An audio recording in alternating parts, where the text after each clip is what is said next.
mediante un procedimiento, obviamente legal, un procedimiento judicial que debe ser dictado por un juez, y en este caso el juez familiar, que es el juez competente. Perfecto. Ok, vamos a arrancar primero con la pregunta inicial. ¿Cuáles son los tipos de divorcio? Sí, existen en nuestra legislación civil vigente, existen 3 tipos de divorcio: el administrativo, el divorcio voluntario y el divorcio incausado. Ok, todo esto nos trae una reacción. ¿Cuáles son las consecuencias jurídicas del divorcio? Las consecuencias o efectos que traen consigo el divorcio, en cualquiera de sus modalidades, pues obviamente es la liquidación, es liquidar la sociedad conyugal. En su caso de que existan los hijos menores, pues también el de señalar una pensión, el de una pensión alimenticia, una custodia y las convivencias según sea el caso. Ok, ante el divorcio incausado, ¿es obligatorio hacer propuesta de convenio?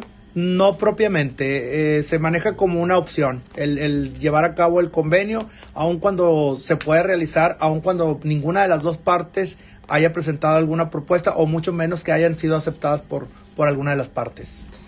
Licenciado Gloria, me parece muy interesante que nos compartía al inicio que hay diferentes tipos de divorcio. Ahora sí, esta diferenciación entre los tipos de divorcio, supongo yo que es pues por las condiciones que propiamente se dio ese vínculo matrimonial, bajo qué supuesto se dio. Hay personas que usted nos comentaba en algún otro espacio de entrevista que tienen mucho tiempo de no estar en contacto con su expareja, ¿es correcto? Así es, sí es.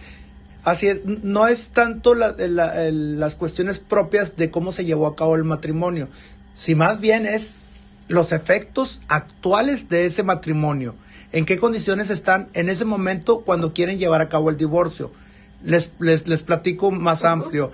En el caso del divorcio administrativo, pues es aquel que se va a dar cuando no existan bienes o no existan hijos menores. Ok. Sí, puede ser que a lo mejor no engendraron hijos, no tuvieron hijos ese matrimonio, puede ser el caso, y máxime si no tienen bienes, pero también puede ser de un matrimonio que ya sus hijos ya son mayores de edad, que también ya liquidaron su sociedad conyugal de una forma por medio de un cambio de régimen, o simplemente no tuvieron bienes, entonces también entran en un supuesto de un divorcio administrativo.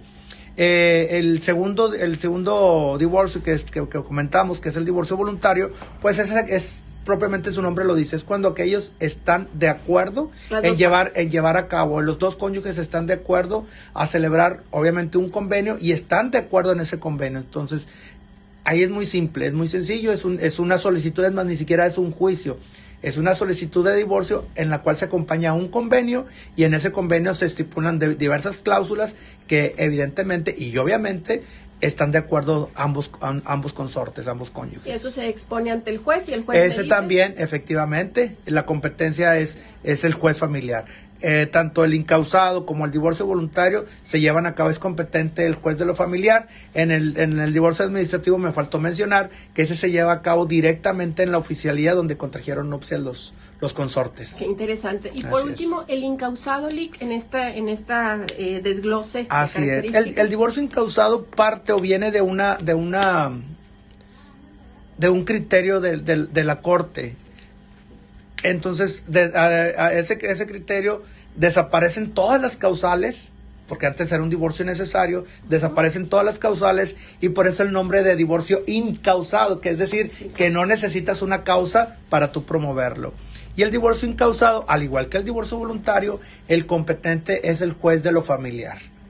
Es el juez que va a determinar, en este caso, también el procedimiento pues lo maneja como una especie de juicio, pero la realidad de las cosas es que también ya no hay mucho que contestar o que decidir.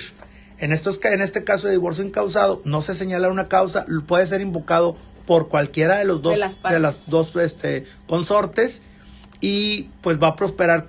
Se da un término después de presentar la demanda, se notifica, se emplaza, se le da un término de 9 días para que conteste, no conteste, diga o no diga, se va a llevar a cabo se va a dictar una sentencia, el juez se va a manifestar en cuanto a ello con su sentencia respectiva, y pues va a proceder el divorcio. Muy bien, pues me voy a la primera pauta de mi entrevista, así que pues enseguida regresamos y volvemos más con este interesante tema.